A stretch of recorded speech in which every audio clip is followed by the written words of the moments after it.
Hey everybody, welcome back to the Chaotic Little Book Corners. Today I'm here to review and discuss The Lightkeepers by Geni. This I saw on Mercedes' channel, and I'll link it down below, the review that she did. Now, I am not an outdoors girl. I feel terrible saying that. I live in the woods in Maine, and I have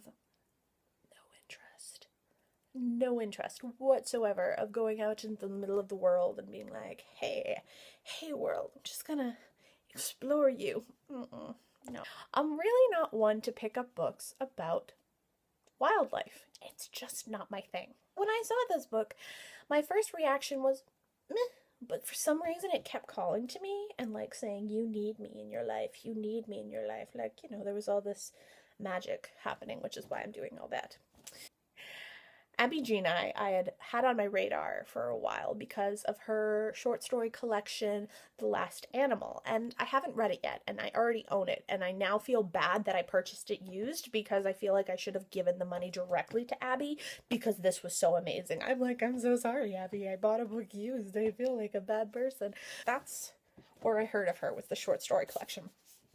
But I hadn't read it yet, and everyone was talking about it and what Kelly Reeds had spoken about it, and she said that it was not just about animals, it was about emotions kind of morphing into animals. I was like, okay, I guess I can get behind that. When Mercedes did her review, I was like, okay, this is calling to me. It's not just about animals. Okay, I can do this. Bim bam boom, chapter 1, I was hooked.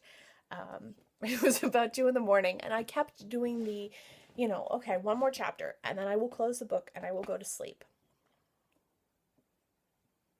Did not work, guys. I read this in 4 hours. It is now going up on my bookshelf of books that I love and will be favorites. It was a 5-star read. I think my rating is going to be for a different reason than other people's, though. Yes, it's the writing. The writing was absolutely beautiful and phenomenal. The issues that Mercedes had with the book, I will link her review down below, are very different from my opinions because they were based on her as a conservation wildlife person. She's actually studied these things and worked with biologists. I don't have that experience, so I don't have that opinion. The thing that I had in here was the comparison to animalistic behavior versus human psychology. And it just changed everything for me. When you start the book, you are hearing Miranda, and Miranda is a wildlife photographer, and she has kind of traveled all over the world, and she's been to different places, and she's stayed in weird little situations with bat caves and on ships and things like that. She's always kind of been around, and she got the, as she calls it, the travel bug when she was very young. And the way that this is written is really beautiful and interesting. It has a couple different narrators, but the way that Miranda narrates is she is writing letters to her mother that will never be sent because her mother has passed away. And she is experiencing everything by telling her mother what happened. She's almost like disconnected from her own experiences and doesn't feel that they're real until she has conveyed them to her mother, who is no longer here. So Miranda's very disconnected, which the way that she describes her photography and how she sees things kind of, it mirrors that feeling. She tries to find beauty in everything, which is great, but she's almost disconnected and doesn't understand where the beauty comes from. And then at the same time, when she is taking the photo, she's completely immersed in the moment.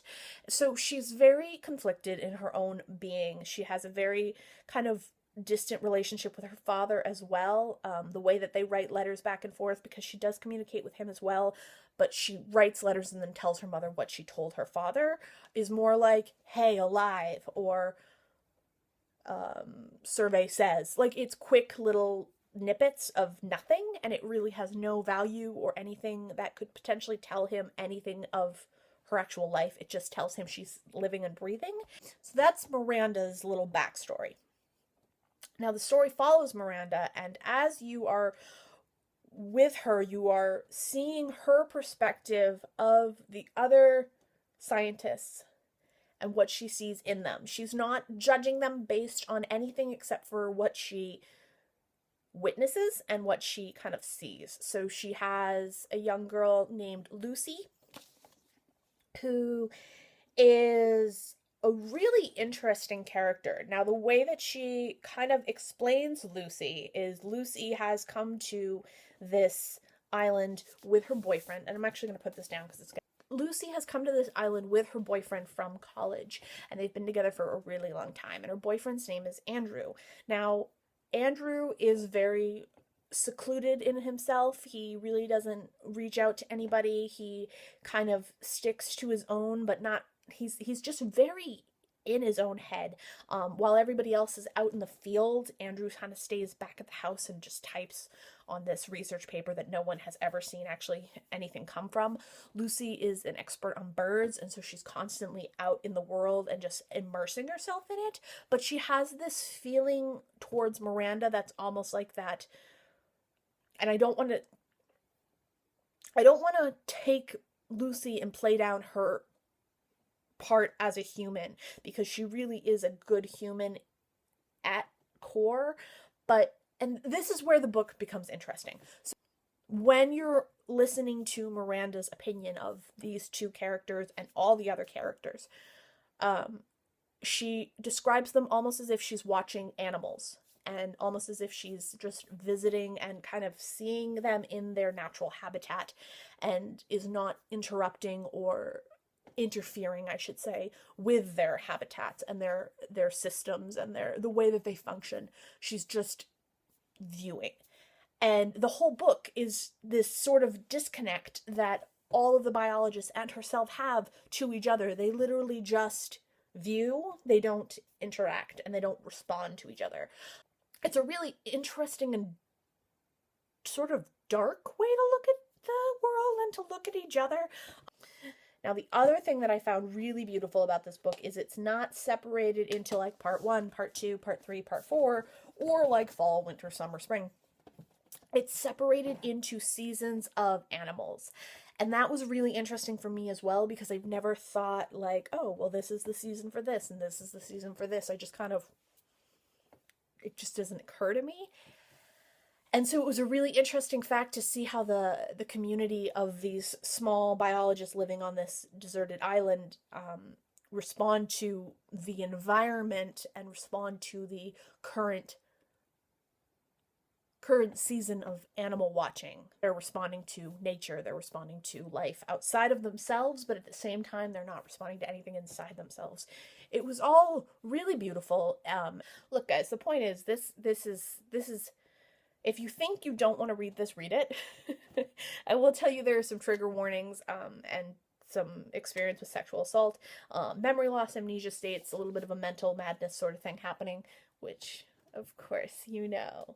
My life is complete when I can find mental madness, sexual assault, and craziness. What is wrong with me? So many problems. Anyway, there wasn't explicit discussion of madness, but you could tell that the madness was ensuing without actually having it stated bluntly. It was so wonderful and so underplayed, and it was so beautiful and breathtaking, and the response to the sexual assault was so honestly depicted and raw that it was I can't begin to tell you guys how much I loved this book without spoiling the entire thing, so I'm gonna just stop where I am. I'm gonna tell you guys to pick it up. If you are thinking about waiting until it comes out in paperback, that's okay, but you need it in your life eventually. Alright, guys. I thank you guys for joining me on this little book review and this journey to the Lightkeepers and Geni. I will see you guys in my next video. Bye.